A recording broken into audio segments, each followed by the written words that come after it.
Abra sua Bíblia, por favor, no primeiro livro de Samuel, no capítulo 17.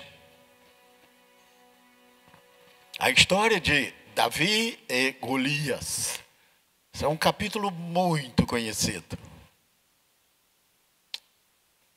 Livro dos Reis. Oh, desculpem-me. Primeiro livro de Samuel. Primeiro livro de Samuel, capítulo 17. Eu creio que eu vou ler do versículo 1 até o 3, por aí. Depois a gente vai continuar pontuando alguns textos, alguns versículos.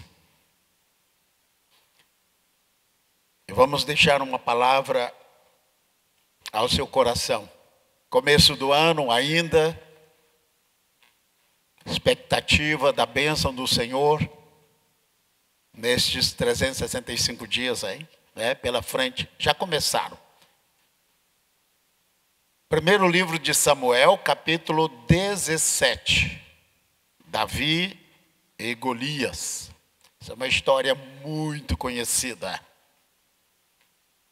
Diz o seguinte: ora, os filisteus ajuntaram as suas forças para a guerra e congregaram-se em Socó. Aqui poderia começar da seguinte forma: e houve guerra entre os filisteus e Israel. Mas ele começa, parece que, não que esteja faltando, né? Parece que tem um versículo antes, não é? Aqui. E aqui fala que aonde foi que os filisteus, eles estudaram o terreno e disseram: olha, vamos nos acampar em tal lugar. Ele diz que congregaram-se em Socó, que pertence a Judá. Agora, se você vai ter uma guerra, o inimigo já está dentro da casa, não é? Aqui já está dizendo que o inimigo já está em Judá. Não foi lá num campo neutro. Isso aqui já é problema, tá? E acamparam-se entre Socó e Azeca, em Éfes-damim. Éfes-damim quer dizer campo de sangue, não é? Damim. E eles dizem porque a terra ali era avermelhada, outros não, que já tinha guerras ali, e aquela terra tinha muito sangue, tá? Mas o que prevalece é que é por causa da cor da terra, campo de sangue. Foi no tempo de Saul. Saul, porém, os homens de Israel se ajuntaram e acamparam no vale de Elá Carvalho, e ordenaram a batalha contra os filisteus.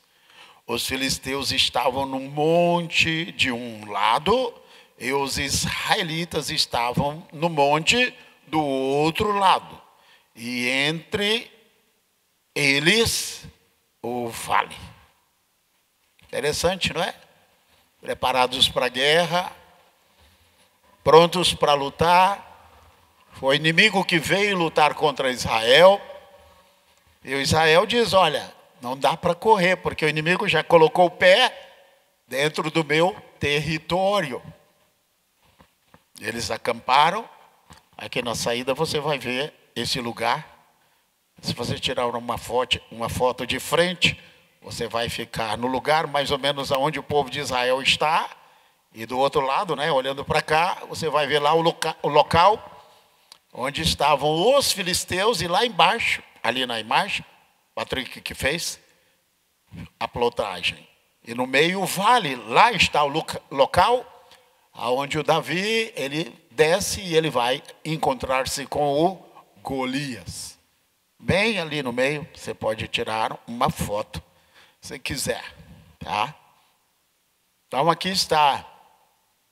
Houve guerra entre Israel e os filisteus. Os filisteus era um povo muito difícil. Era um povo cruel. Eles tinham armas avançadas. Isso é, quando os exércitos tinham espadas de bronze, eles já usavam ferro. Então, numa batalha corpo a corpo, não é? Uma espada de bronze, uma espada de ferro, sem chances. E eles trouxeram muita dor de cabeça para Israel, muito sofrimento, muito desgaste. E aqui está mais uma batalha.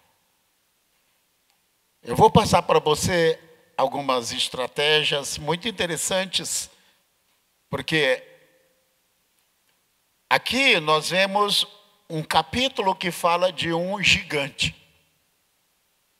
E esse capítulo fala muito sobre o medo que Israel estava enfrentando, porque era um adversário praticamente incomum. E nós vamos ver aqui, desse exército, um homem chamado Golias, que era um gigante. Ele diz, olha, vamos simplificar. Não precisa ter viúvas, não precisa morrer gente. Vamos fazer como a moda antiga, ou aquilo acontecia, já aconteceu muitas vezes. Escolha um homem do meio de vocês para lutar comigo, a gente vai socar um ao outro. E quem prevalecer, sai vitorioso. Para o Golias era uma proposta e tanto. Mas ninguém queria enfrentar o Golias, porque seria você ficar perante um trator de esteira. A chance de vencer era praticamente impossível. Então, para o Golias, para o povo de Israel, para os filisteus, era muito bom. O Saul, nós vamos ver aqui, que ele até oferece a mão da sua filha, porque ali tinha muitos rapazes, né, querendo casar. E a Mical era muito bonita. De vez em quando ela ficava na janela do palácio, os jovens passavam, né, andando, olhando para o palácio. Alguns até batiam a cara no poste, não é? Porque esqueciam que tinha um poste lá na frente, mas a Mical estava lá. Eu creio que ela ainda dizia, olha para frente. Todo mundo queria casar com a Mical, a filha do rei. E o rei disse, tá bom, vocês querem casar com a Mical, agora vocês terão uma chance. Quem matar o gigante vai casar com a Mical, não vai pagar imposto, vai ter alguns privilégios. Mas ninguém aceitou o desafio. Porque disse, olha, eu vou casar, a Mical vai ficar viúva antes de qualquer coisa. Eu não vou ter nenhuma chance. Ninguém quis lutar contra o filisteu. E aqui nós vemos algo interessante. Eu vou falar mais sobre o versículo 16, porque o filisteu, ele bateu nesta tecla, e a Bíblia diz que por 40 dias ele pegou no pé do povo hebreu, ele trollava, ele zombava, ele escarnecia, ele colocou lá no chão a moral dos soldados, dos soldados, né? Dos servos de Saul, do exército de Israel, porque ele chegava lá em cima daqui, como eu falei ali, você vai ver, no local, e ele gritava com aquele vozeirão. E certamente pela manhã o pessoal estava esquentando a calabresa ou a linguiça, colocando no pão, já preparando o seu café com leite, o black coffee, não é? Para tomar, quando eles iam enfiar a calabresa na boca, já tinha dado graça, o Golias gritava, não, vocês não vão comer não, eu vou estragar o seu dia. E olha, vocês aí não tem um homem para lutar comigo, seus covardes, seus tartarugas de pernas moles, tá? Olha, irmãos, arrasavam, os soldados estavam, não é? Acabados. Isso no café da manhã. Aí na hora de dormir, a Bíblia diz que ele vinha 2 vezes por dia. Na hora de dormir, o pessoal estava comendo a sopa com pão, puxa, não teve guerra, a gente não vai guerrear à noite, vamos dormir, se tiver guerra é amanhã. Aí o Golias aparecia: não, eu vou estragar o sono de vocês, vocês não vão dormir. E se dormirem, vão sonhar comigo. Eu vou aparecer no sonho de vocês vão ter pesadelos. Já tinha estragado o café, o almoço, e agora diz: não, vocês não vão dormir direito. Você já pensou como é que fica o sistema nervoso de uma pessoa? E a vergonha, o Saul, coitado, frouxo, fraco, covarde, já tinha se afastado de Deus, né? O sucesso subiu para a cabeça dele e ele estava ali desmoralizado, não sabia o que fazer. Daí o Golias fez pela primeira semana, segunda semana, os 15 primeiros dias, depois os 20 primeiros dias, depois os 30 primeiros dias. Ele fez isso por 40 dias. O sistema nervoso dos soldados, do rei, eles estavam assim, perdidos com medo. Então, houve guerra entre os filisteus e Israel. Parece a geração de hoje, né? Notícia ruim de manhã, notícia ruim no almoço, notícia ruim antes de dormir. E as pessoas ficam com o sistema nervoso abalado. Tanto remédio, né, para dormir, remédio para comer, remédio para acordar. E as pessoas estão assim, é o que tem hoje no mundo. Parece que o Golias, né, fala e desafia, e a gente não sabe o que fazer.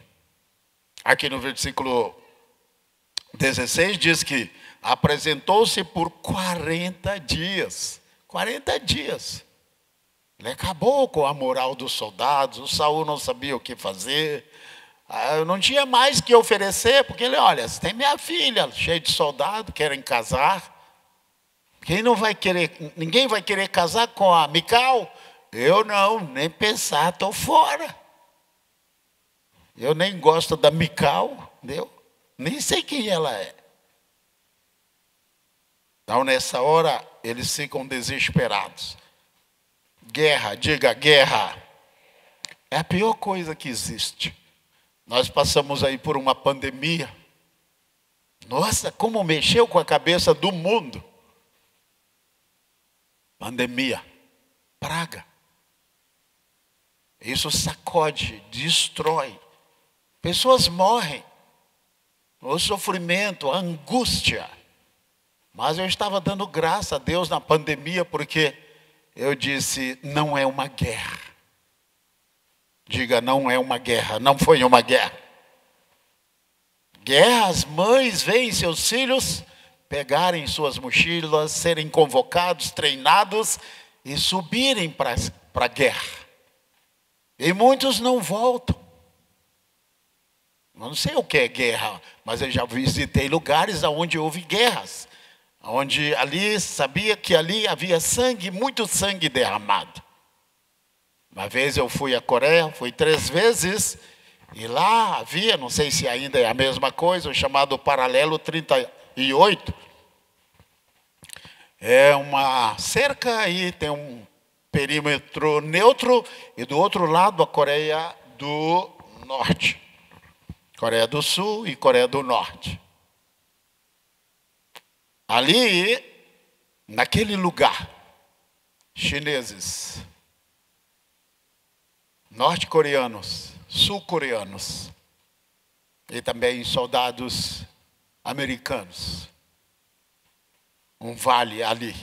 Muitos morreram. Muitos morreram. Foi na época do pastor Cho, quando ele começou o seu ministério. E ele levantou uma campanha de oração, porque as mães, elas ficavam desesperadas, porque viam seus filhos indo para a guerra. Você pode assistir este filme retratado no chamado filme Irmandade da Guerra. Não é Irmãos de Guerra, não. chamado Brotherhood of War, Irmandade da Guerra. Você chora do começo até o final. Você vai ver o que é uma guerra. E aquelas mulheres ali desesperadas, aflitas, pastor Cho diz, olha, vamos fazer uma coisa. Seus filhos foram para a guerra, não foram? Foram. Então vamos para outra guerra, chamada Guerra da Oração. E enquanto eles foram para a guerra, o pastor Cho começou uma campanha de oração, de intercessão pela vida dos que foram para a guerra. E ele conta que aquelas mães que ficaram na guerra, naquele tempo todo, orando todos os dias para os seus filhos, todos eles voltaram vivos da guerra. Aplauda ao Senhor. Dê um brado de vitória. Ouvi isso lá. Mais forte esse brado de vitória. Amém. Não há coisa pior do que guerra. Não existe. Então aqui está o povo de Israel. Eu estava vendo sobre as duas guerras, não é? A primeira e a segunda guerra. A primeira guerra começou em 28/6/1914. Interessante isso. E a Segunda Guerra Mundial começou em 1939 e terminou em 1945. A Primeira Guerra morreram 40 milhões de pessoas. A Segunda Guerra, 70 a 80 milhões de pessoas. Você já pensou se tiver uma terceira guerra? Não sobra ninguém. O que eles têm de bombas, o que eles têm aí de aparato nuclear. Mas Deus não vai permitir que isso aconteça. Amém? Por isso que nós temos que orar. Pessoas ruins estão se levantando. Por isso que eu citei o exemplo do avião, não é? Olha, o avião vai cair. Ah, não é problema meu, não. É claro que é. Você está dentro do avião. Querendo ou não, você faz parte do problema ou da solução, se acharem, né? A Primeira Guerra começou em 1914. Eu estava vendo, ouvi isso há muitos anos de uma irmã professora, e ela falou, eu peguei aqui, não é? Assassinaram o chamado Francisco Ferdinando e sua esposa Sofia, arquiduque e arquiduquesa de, deixa eu ver aqui, da Hungria. Isso aconteceu em Sarajevo, capital da Bósnia. Quem fez isso? Um estudante. Ele atirou no casal. Por causa da morte deste casal, ali foi o estupim da bomba. Começou a Primeira Guerra Mundial. E por causa da Primeira Guerra Mundial veio a Segunda Guerra Mundial. Vamos orar para que não tenha mais uma guerra, porque não há espaço, né? Diz que a única coisa que vai sobrar é escorpião, mais nada, tá? A única coisa que pode resistir. Então, os filisteus se ajuntaram e vieram para guerrear contra Israel. Israel, o exército de Israel, IDF, né? Exército de Defesa de Israel. Eu falei, por que exército de defesa? Nós não vamos atacar ninguém, mas se vier contra nós, nós vamos nos defender. É a expressão em hebraico, Exército de Defesa de Israel. Eu não sei se é Tzahal o nome, tá? Então aqui estão os filisteus. Um povo duro, cruel, vindo contra Israel. A finalidade é destruir Israel. E ali está aquele povo com medo, ali está um que desafia todo o exército, ele se chama Golias. E não há ninguém que possa lutar contra aquele gigante. Quem vai enfrentar o Golias? A Bíblia fala, não é? Procurei dentre eles, né? olhando para Israel, olhando para Jerusalém. Ele olhou e diz: olha, busquei um para que ficasse na brecha, para que eu não destruísse essa cidade. O Senhor procurou, não achou e disse: vou trazer o juízo, o julgamento. E trouxe. Mas antes ele diz: olha, eu quero um que fique na brecha, para que não venha uma guerra. Eu quero um que fique na brecha, que vá para a intercessão, que vá para a batalha espiritual, que se levante contra esse Golias. Nós sabemos que no Brasil há um principado, o Golias do Brasil.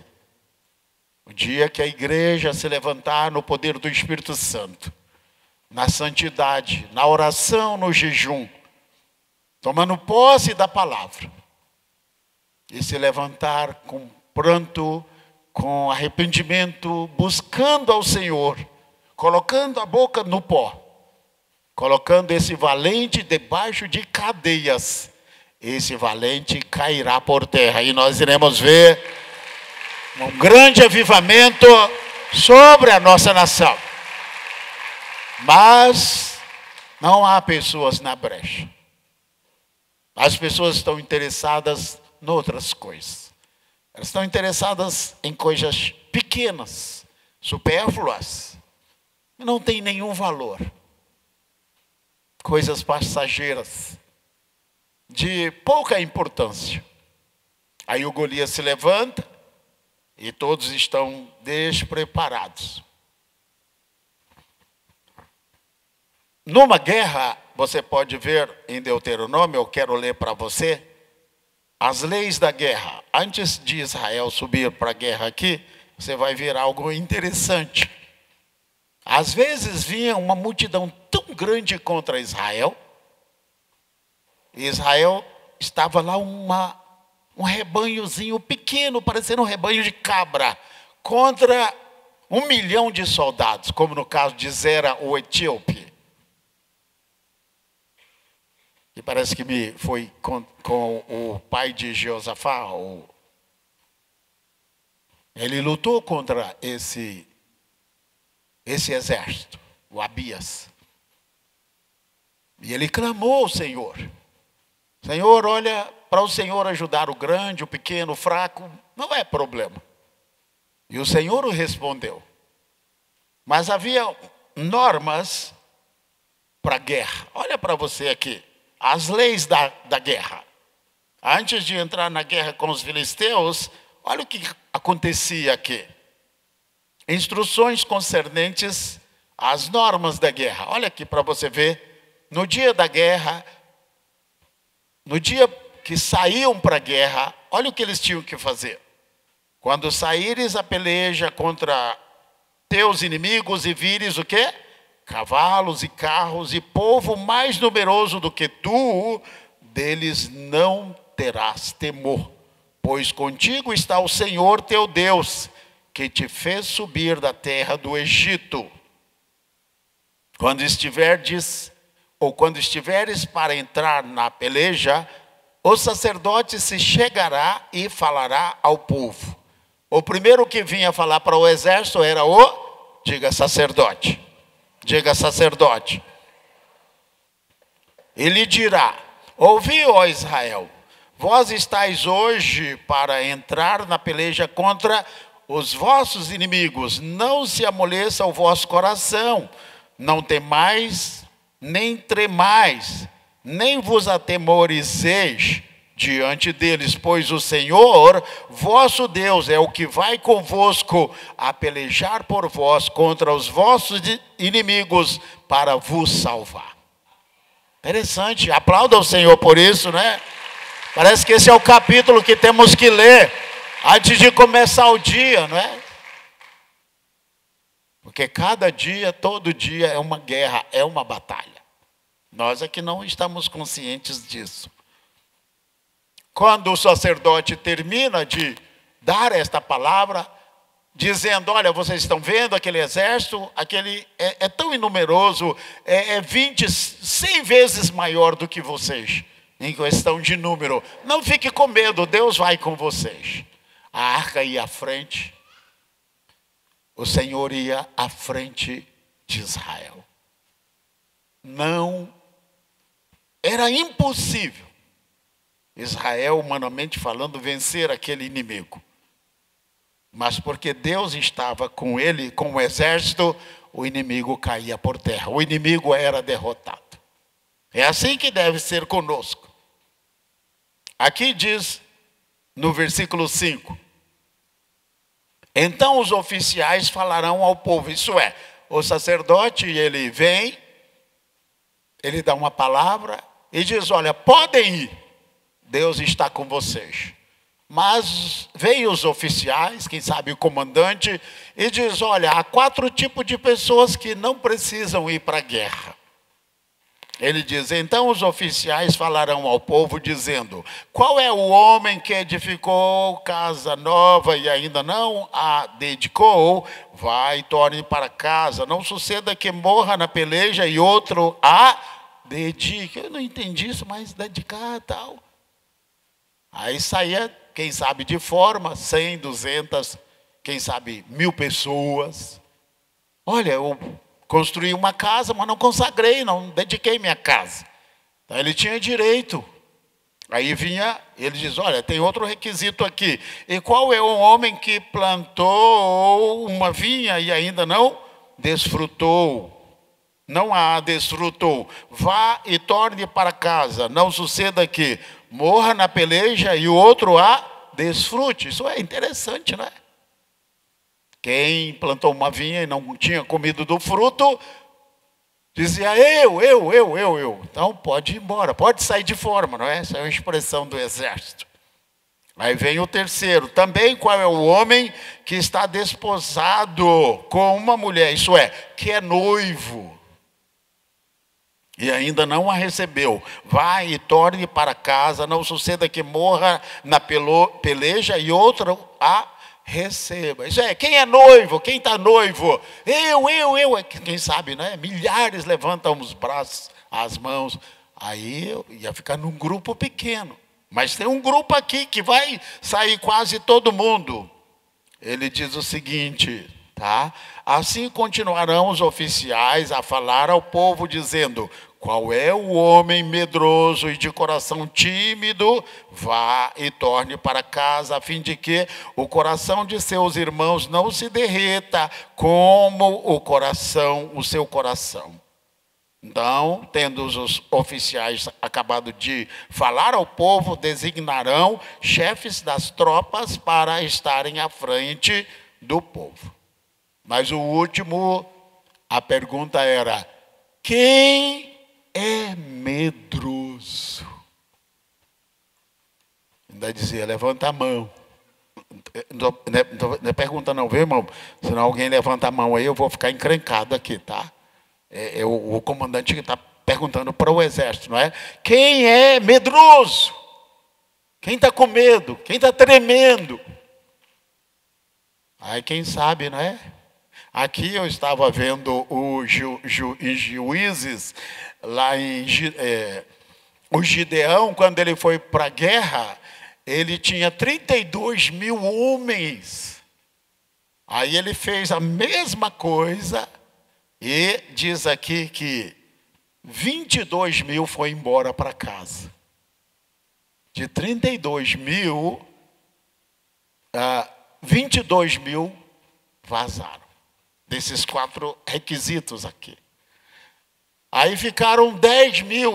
O Senhor diz, ainda tem muita gente com você. Eu quero que eles entendam que essa glória é minha. Não vai ser pela força, pela capacitação e tudo mais. E aí o que acontece? Desses 10 mil, ele levou, né, aquela turma para tomar água.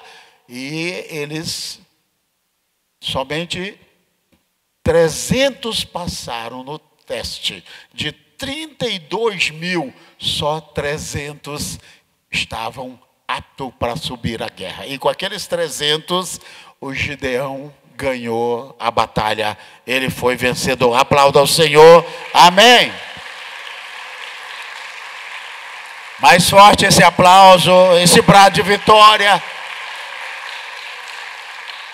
Está dizendo aí que o Brasil é uma nação evangélica. É tanto crente que... Mas se o Senhor dissesse, olha, quem... E quando chegar quem está com medo, só vai ficar o quê?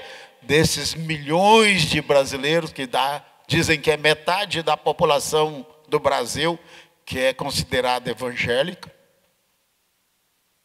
População evangélica, é possível que fique só 300. É muita gente com nome de crente. É muita gente com nome de irmão. É muita gente com a paz do Senhor. Tinha irmão que dava a paz do Senhor e chegava para a irmã e dizia, a paz da senhora, entendeu? Aí alguém disse, não, é paz do Senhor só. Você tem que dar a paz do Senhor para o homem e para a mulher. Não é comum de dois gêneros. Ele dava a paz do Senhor para um homem, aí chegava para a mulher, a paz da senhora, minha irmã, tal.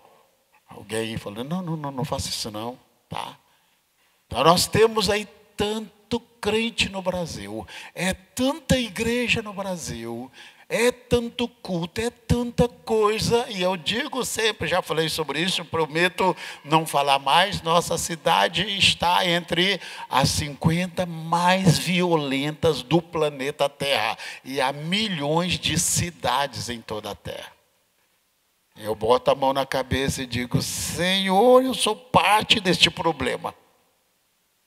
Como é que nós temos tanto crente em feira, tanta igreja, tanta pregação, tanto pastor, tanta mensagem, tanto, e a nossa cidade está entre as 50 mais violentas do planeta Terra. Diga para a pessoa do seu lado, tem alguma coisa errada, meu irmão. Nós precisamos pegar este valente principado da idolatria, da feitiçaria, passá-lo em corrente, colocá-lo debaixo de corrente e trazer um avivamento para a nação, um avivamento de santidade, de vitória, de bênção, conversão genuína, não apenas convencimento de cabeça. Pessoas convencidas tem muito no Brasil, convertidas são poucas. Pessoas despegam a Bíblia, vão para a igreja, mas continuam vivendo a mesma vida. Saíram do Egito, mas o Egito não saiu da vida delas. Saíram de Sodoma e Gomorra, mas Sodoma e Gomorra continua na vida delas. Diga, precisamos de um avivamento, meu irmão. Aplauda o Senhor, dê um brado de vitória. Mais forte, glória a Deus. Está ficando bom. Então os filisteus se levantaram e vieram para fazer guerra contra Israel. Guerra é algo terrível. Mexe com as estruturas, com a economia, mexe com tudo. É medo, pavor. É o período que mais se vende remédio para sistema nervoso. As pessoas não têm estrutura para aguentar. Interessante, não é? Como eu disse, pedir ao Senhor, Senhor, livra-nos de uma terceira guerra mundial, que certamente vai exterminar a terra toda. Então aqui está o Golias. O Golias, ele está desafiando. E aqui ele começa a mexer com o nome de Deus. Ele já não vai para o Saul, ele não vai escarnecer dos soldados, ele não vai ficar repetindo que quer um homem para vir brigar com ele, não é? Como resolvia as paradas naqueles dias. Você viu aquele filme de Troia, não é? Troy. Desse jeito. Disseram, olha, temos briga, tá? Você tem um homem valente? Tenho. Eu também tenho. Então eles brigam ali, quem vencer, ganha. Era muito triste. Muitas guerras aconteceram no mundo. Então aqui está filisteus. Eles vieram. E aqui nós vemos algo muito interessante. Aquele conflito era porque Deus havia dado aquela terra para o povo de Israel. Nós estamos vendo ali que aquelas pessoas que estão lutando para expulsar o povo de Israel, eles têm muita terra por ali. Eles dizem, não, nós queremos a terra de Israel. Tá, mas e se a gente dá a terra para você? A gente não vai ficar muito satisfeito não, porque a gente não quer só a terra não, a gente quer matar vocês. Aí a Golda Meir disse, você não vai fazer paz e nem negociar com quem está vindo contra você para te exterminar. Ela diz, não tem conversa. Israel já tentou todas as formas fazer paz, fazer paz, fazer paz. Os governos lá dos Estados Unidos já fizeram, Bill Clinton, outros, né? Eles recuam, não, vamos fazer, depois quebra, vamos. Mas no fundo eles dizem, mas por que vocês não aceitam? Porque a gente quer destruir Israel. Esse é o ódio do inimigo. Os dois povos que Satanás quer destruir na terra. Israel e a igreja. A igreja e Israel. Deus tem uma aliança com Israel através do seu amigo Abraão. Essa aliança nunca será quebrada. E Deus tem uma aliança com a igreja através do Messias, do Deus de Abraão, de Isaac e de Jacó. Aplauda o Senhor, dê um brado de vitória. Glória a Deus, amém. Então o Senhor diz, olha, esses são os seus termos, que está lá em Josué capítulo 1, versículo 4. Os limites, olha, começa aqui, vai daqui até ali, brigue, esse terreno é de vocês. No milênio, estava vendo em Ezequiel, isso será ampliado, ou Israel vai tomar posse de tudo aquilo que Deus disse, mas Israel nunca tomou posse realmente, né? Talvez no tempo de Davi, Salomão e tudo mais. Mas ali tem uns limites, que Israel vai reinar. Mas o inimigo não quer só a terra, ele quer destruir Israel. Porque Deus, ele tem planos, projetos na vida de Israel e da igreja.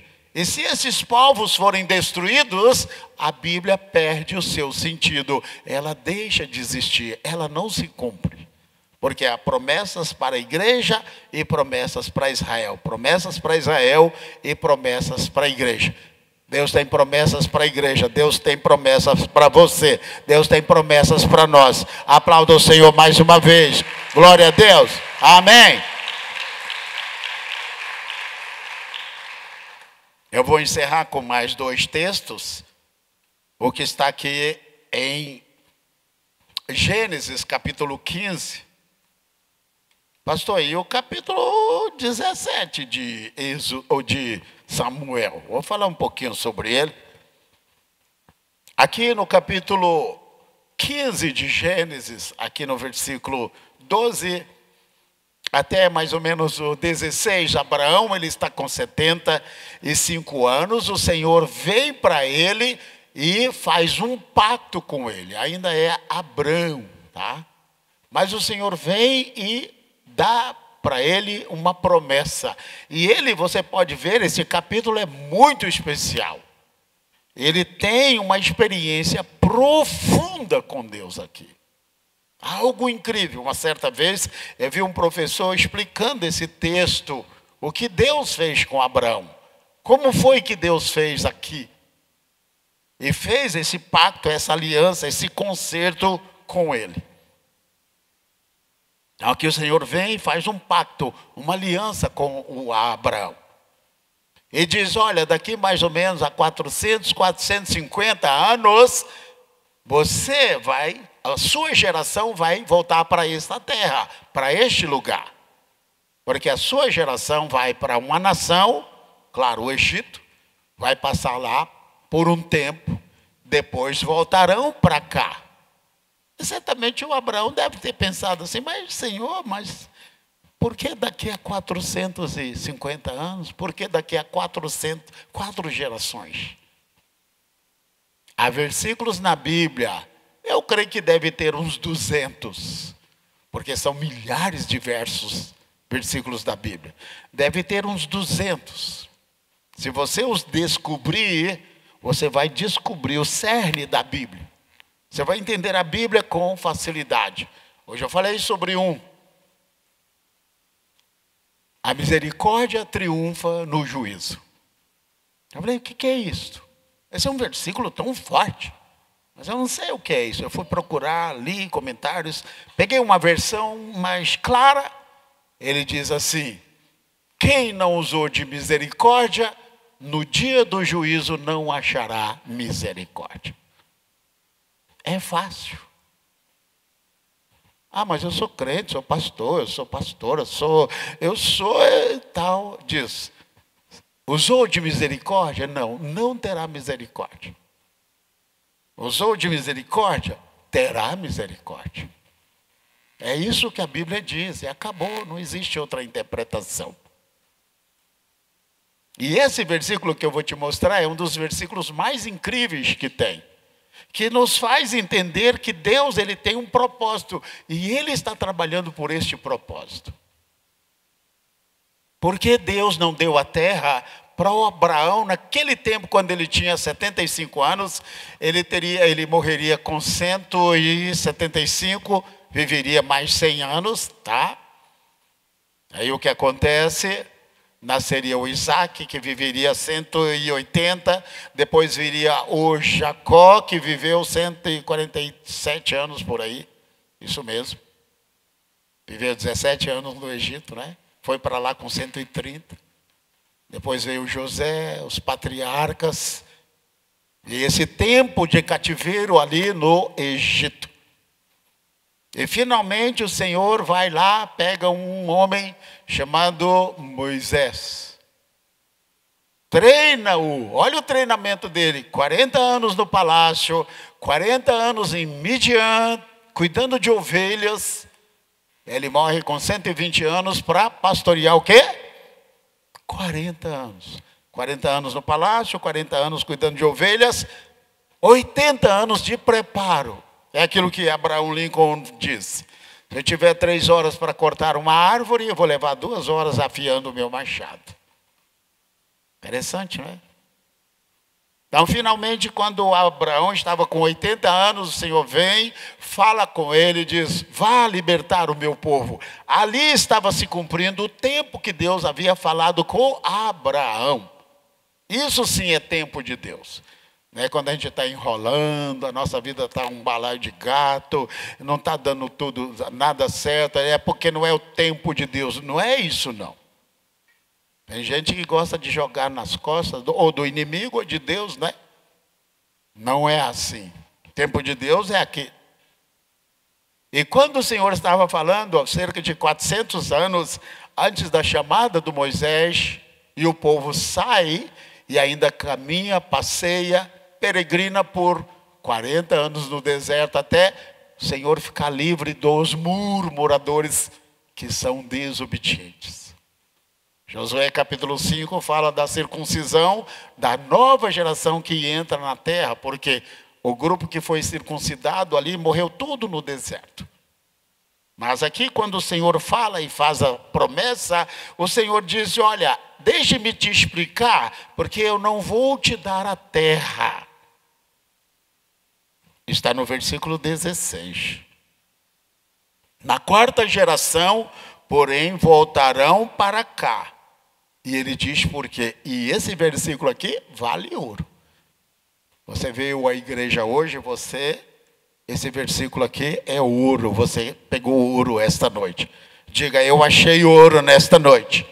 Mais forte, meu irmão. Quem gosta de ouro, diga amém. Quem gosta de ouro? Quem não gosta de ouro tem problema de cabeça, né? Porque todo mundo gosta de ouro. Alguém disse: eu não gosto de ouro, não. Pode dar remédio. Porque a medida da iniquidade dos amorreus não está ainda cheia.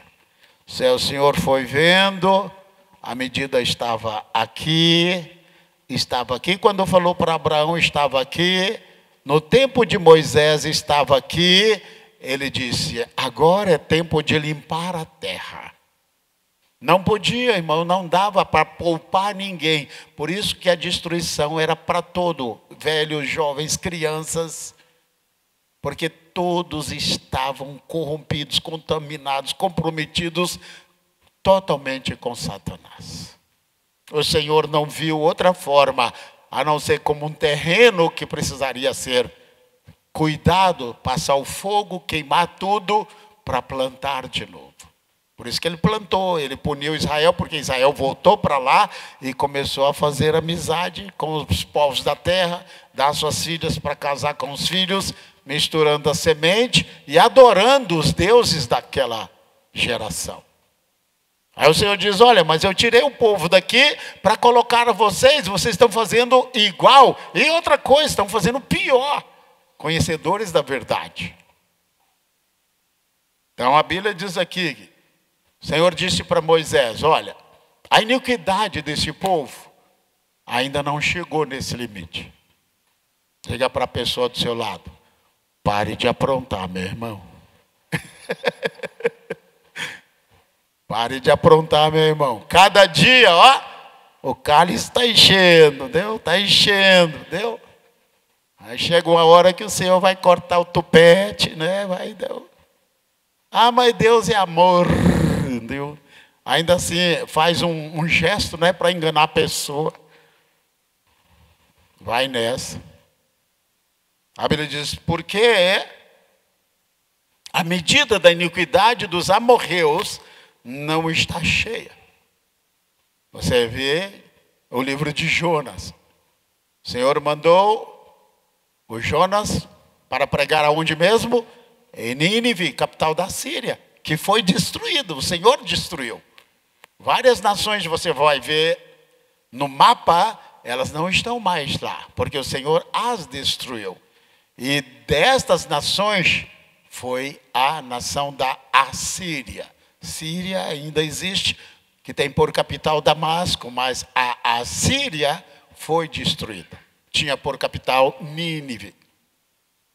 O Jonas foi, pregou, o rei se arrependeu, o povo se arrependeu, botaram até os animais para jejuar. O Senhor veio e mudou a sentença e o que? Diz, vocês não serão destruídos. Nínive não será destruída. Aí o Jonas foi para casa, aquela geração passou, levantou-se uma geração perversa, cerca de 100, 120 anos depois, o Senhor envia um profeta chamado Naum, e vai e diz, vá e proclama um decreto de destruição.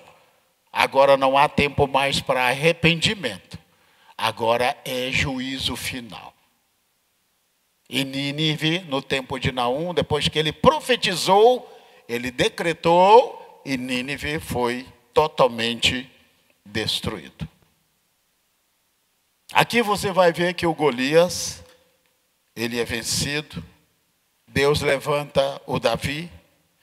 Davi, ele estava fora do contexto, ele não estava envolvido, certamente ele não tinha WhatsApp, Instagram, Twitter, ele não tinha, Facebook, ele não tinha Story, ele não tinha nada disso, ele ficava ali cuidando das ovelhas, ele não estava... Isso é importante, viu, irmão? Tudo isso que eu falei aqui é importante. Ninguém fica sem isto, não. Eu estou dando uma ideia de que o Davi, ele era puro. E o tempo que ele tinha era para ter comunhão com Deus. Ele se afastou o máximo de tudo aquilo que ele podia para ter comunhão com Deus. Ele foi esquecido quando Jessé foi para ungir alguém da casa de... Quando Samuel foi ungir alguém da casa de Jessé, nem foi lembrado. Mas o Samuel disse, está faltando alguém? Tem mais alguém? Ah, tem um pastor lá está cuidando das ovelhas, manda chamá-lo, porque a gente não vai comer enquanto ele não chegar. E quando ele chegou, ele foi ungido, e o Senhor começou a usá-lo.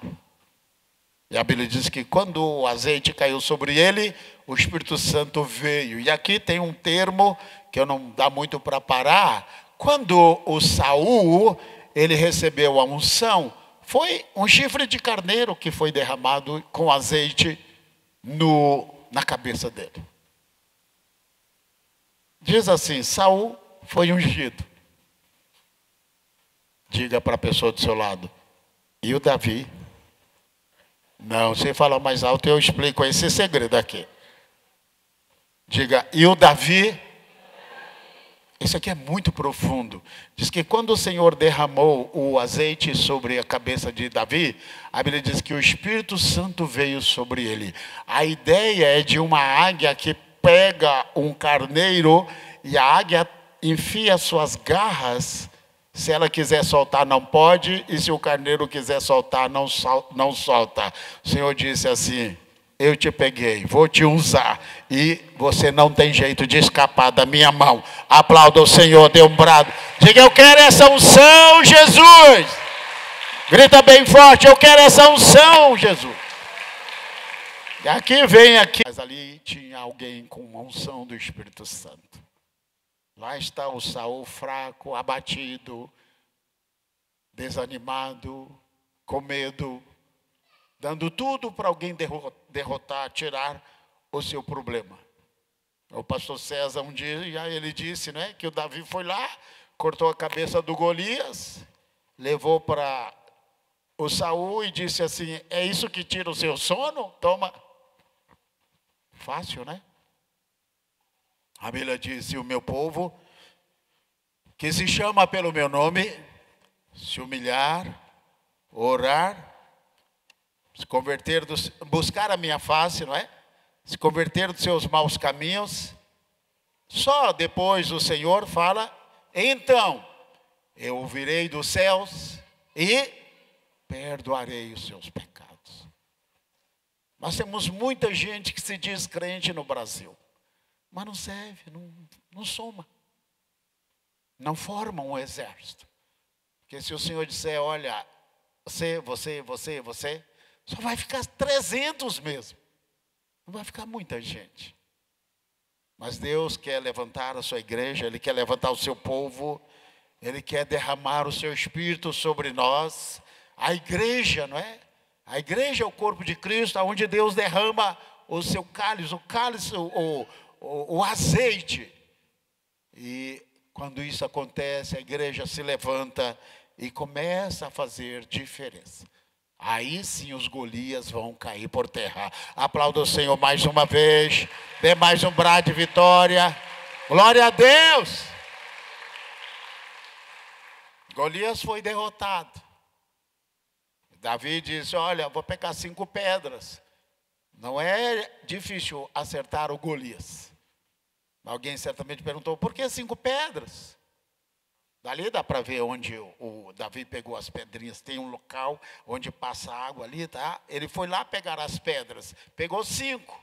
Ele diz, um para o Golias. Ele diz, o Golias tem irmãos. Isso é, outras guerras vão surgir. Mas eu já tenho a minha arma. Eu já estou preparado. E assim como o Golias caiu, os outros vão cair também. Aplauda o Senhor mais uma vez. Dê mais um brado de vitória.